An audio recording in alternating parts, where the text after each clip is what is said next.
What you saying, ladies and gents, it is your boy Bucket Sam. We are back again today for another video. Today's video I'm going to be giving you my Premier League team of the season. So be sure to smash that like button and please subscribe if you're new to the channel. Let's get right into it. Roll that intro.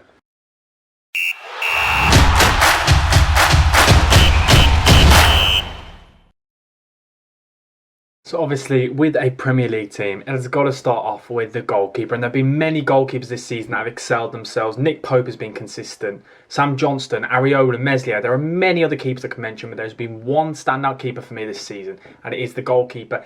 I can't say his first name. This is probably the 10th time I've tried to say it. So let's just say Martinez, the Aston Villa goalkeeper. Absolutely unreal. Part of a Villa defence which has got 15 clean sheets, which is absolutely mental, and has got the third most saves in the Premier League. I don't think there's really much to say. He has been an integral part of Aston Villa's success this season, and one of the main reasons why they did finish 11th. I think one thing you can look at with them this season is, yes, they had their proper dip in form and Grealish was injured, but one thing that was always consistent, they didn't concede many goals, only 1.2 goals conceded per game. And not only that, Martinez played every single minute of Villa's season.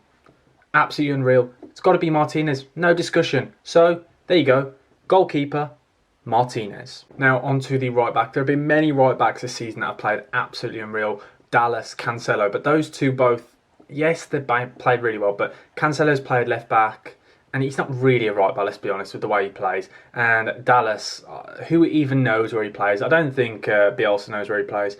But for me, it has got to be Alexander-Arnold. And I know a lot of people will be going, "Oh, Sam, what are you doing?" I know a lot of people, just because he hasn't got the amount of assists he did last season. He got 3 goals and 7 assists this season. But when you delve deeper into that stat, he's created 14 big chances. The thing is, Mane hasn't been in top form, and Firmino hasn't been in great form. So the amount of chances he's creating for these players, he should really be getting way more assists than he has done. So Alexander-Arnold has got to be there. The fact that he has stayed at consistency. Yes, he was dropped from Southgate's side, and it was a bit of a shock. But after that, his form just went absolutely through the roof. The player bombs on forward. His cross is unreal. His passing is unreal. And overall this season, I think he's been the most consistent right back, especially in the second half of the season. So there you go. My right back, Alexander-Arnold. And now on to the centre-back. And to be honest, I think anyone who watches my channel will know exactly who my centre-back is. The first of the two has been absolutely unreal. Part of the Manchester City winning side. And it's got to be Ruben Dias. Anyone who knows me well enough, I have been praising this guy for years. I went to see him at Benfica the season before last, and he was absolutely unreal. And I was quite worried he'd come to the Prem because he was very good on the ball. And I thought, who knows how he's going to play and in his first season he has absolutely torn the league apart. The tenacity he shows, he puts his head on the line, he blocks everything, he clears everything, defends like a proper hard defender. He's a leader on the pitch and he leads by example. But not only that, he has a touch of class. He can drive with the ball. He's brilliant on the ball. 93% passing accuracy from a centre-back. Very good considering he is playing those long balls occasionally. He's trying to play that ball in over the top. He doesn't just pass it sideways, and he's part of a Man City side which have been absolutely unreal.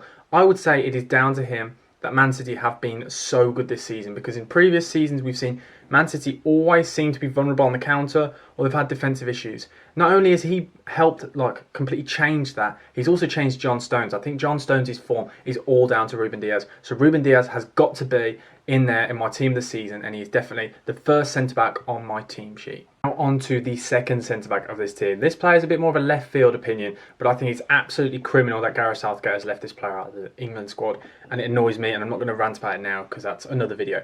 But it is Ezri Konsa. I think this player has been absolutely sensational. Ben Godfrey was very close to making this team, but Konsa for me is just different gravy. The player has looked absolutely sensational this season. Yes, he doesn't get on the score sheet many times. He's only scored twice this season and got no assists, but that doesn't matter from your defender. This guy can pass the ball like it's nothing, and he's extremely fast. He's been part, as I've said, with Martinez. He's been part of the Villa side, which have been so assured at the back. And I think Tyrone Mings is very overrated, and I think that helps because he's a left-footed defender, and obviously there aren't many of those in the league. But Konsa has literally been sweeping up from Tyrone Mings all season. So Konsa, by far for me, has got to be up there with one of the best centre-backs in the league. And I think people sleep on him. I don't think he gets the respect he deserves. And he has to be in the England squad. So overall for me, my two centre-backs are Ruben Diaz and Konsa, no discussions. Now on to left back. There were two players for me that kind of really shone this season. It was a very hard decision between the two. And Luke Shaw-Sally has just missed out on this team. I know that will annoy a lot of Manchester United fans, but hear me out. I'm going to give it to Luca Digne. Luca Digne for me is exactly what you need from a left back. He's absolutely brilliant going forward with his 7 assists this season, and he's brilliant at defending. I think the problem is he's in an Everton side which are very inconsistent, but he has been that one player in that team, other than Godfrey, who's been extremely consistent all season. And the thing is, he's brilliant on the ball, he's brilliant going forward, but one thing I do really like is he's brilliant at dead ball situations. He takes corners, he does all crosses, free kicks, everything. I really like him. So for me, Luca Digne is my left back of the season. So in this team, we are playing a 4-3-3 formation. So the 3 centre mids, very easy to be honest. One of the 3 centre mids is Mason Mount. And a lot of people think he's overrated because he's English. And yes, he has only got 6 goals and 5 assists all season. But if you delve into the deeper stats, he's an absolutely unreal player. Brilliant going forward, brilliant going back. But the thing I've loved from this season, he's shown that leadership quality. Yes, he's 22 now, so he's kind of starting to age a bit and starting to mature as a player, and we've seen that this season. He's been absolutely brilliant on the ball, and he doesn't seem as erratic as I used to think. And a lot of situations last season, I think he'd get to the byline, he wouldn't know what to do, or he'd get into situations where he could set goals up and he seems to just stumble at the last moment. But Mason Mount this season has been so assured, and I think he's got the making of a Chelsea legend or even a captain. And we're starting to see slowly, he's never going to be as good as Frank Lampard, but I can see him turning into a player who arrives late from the midfield and scores many more goals. And I think next season will be his season. I think he'll take it to another level, and hopefully he can at the Euros. But Mason Mount for me is one of my 3 centre mids. Now onto the second centre mid, and to be honest, I have slagged off this player in the past, and I'm going to take it all back in this video. I'm going to say, do you know what, I'm sorry, and I hold my hands up and I admit I've made a mistake. It is Bruno Fernandes. The player has been absolutely unreal. And to be honest, I thought he was a bit of a stat paddy. And yes, he is, but the stats don't lie, really. 18 goals and 12 assists in 36 games. Put that into perspective, this guy plays in the midfield. Yes, I know he plays in number 10, but we've seen this season a different side of him. And one stat which really shocked me is he's blocked more shots in the Premier League than any other player.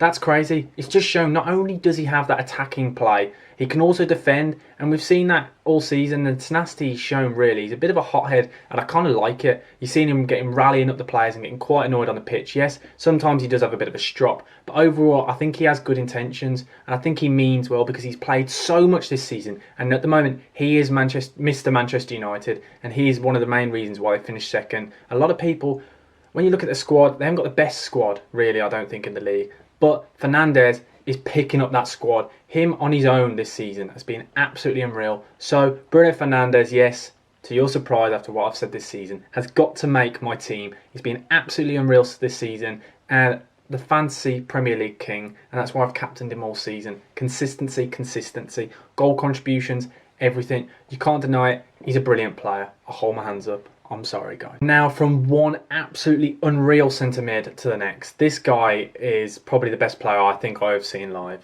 He's honestly unreal. Kevin De Bruyne, the Belgian international, has been absolutely unreal this season. He's played 25 games, 6 goals and 12 assists. Absolutely unreal. And the chances he creates, I've never seen a player cross the ball like he does. His vision, he seems to be a chapter ahead of every player. He's just absolutely unreal. It's been a pleasure to watch him this season, and he really goes out and he can literally take any game by the scruff of the neck. And considering a lot of this time this season he's played in the false 9 position or he's played in centre midfield, he's versatile this season, and I absolutely love watching him. And he's been part of that Pep side, which this season has been absolutely unstoppable. And who knows how he'll get on in the Champions League, but in the Premier League alone this season, he has got to be one of the best players. And part of that 3 in midfield, De Bruyne, Fernandes, Mount. It's just energy, and the attacking display this team's going to put on is just unreal. But they're not playing together. I don't know why I'm getting excited. But yeah, those 3 are the best centre mids for me. And if you think I've missed out on anyone, I do know I've missed out on quite a few players. But I think those 3 have been the most consistent all season. Yes, Bissouma, I've absolutely loved, but I just don't think he's been consistent enough to make this team. But let me know. Obviously, Gundogan as well. He could have got a mention, but for me, Kevin De Bruyne has just been that bit better. Yes, Gundogan stepped up, when Kevin De Bruyne was injured, but I don't think Gundogan has done it all season for me. He had that moment and then he kind of fell off a bit all season. But yeah, let me know if I've missed any centre mids. Now, let's go on to the front three. Now let's start on the right wing. Now, this player seems to get a bit of hate. I don't know why, and a lot of people say he's very selfish. Yes, I know he's very selfish, but this guy is a natural born goal scorer and he doesn't get spoken about enough. This guy is so clinical, it is unreal. It has got to be Mohamed Salah. He's played 37 games this season, scored 22 goals. He's a winger and he's scoring 22 goals and he's consistently done that for 3 seasons. Why are people not giving him the respect he deserves? It's absolutely crazy. Yes, Liverpool haven't had the best season, but at the end of the day, look where they finished. They haven't had as horrendous a season as everyone thought it would be. And Salah has been that player in the side that gets goals no matter what. Yes, Mane's had troubles, Firmino's had troubles, but at the end of the day, Salah has scored 22 goals and it's supposed he had a bad season. That's absolutely unreal. Many wingers will never score that many goals in their career. Honestly, it baffles me that people don't think he's good enough. Yes, he's very selfish and he's all about himself and scoring goals, but at the end of the day, he scores goals and he helps the team this season so much. And so many times he's came on, like for example against Crystal Palace, remember when he came on for that 25 minutes that he came on and scored a hat-trick this season. He just sums him up as a player.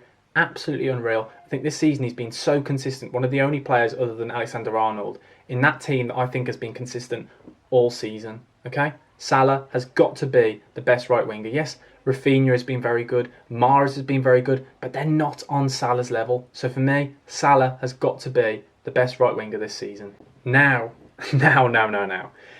on to the left winger. And again, this is one that seems to be controversial. I don't understand why. It is Heung-min Son. 37 games this season, yeah? Okay, just put it into perspective. 37 games playing left wing, which is pretty good on its own, yeah?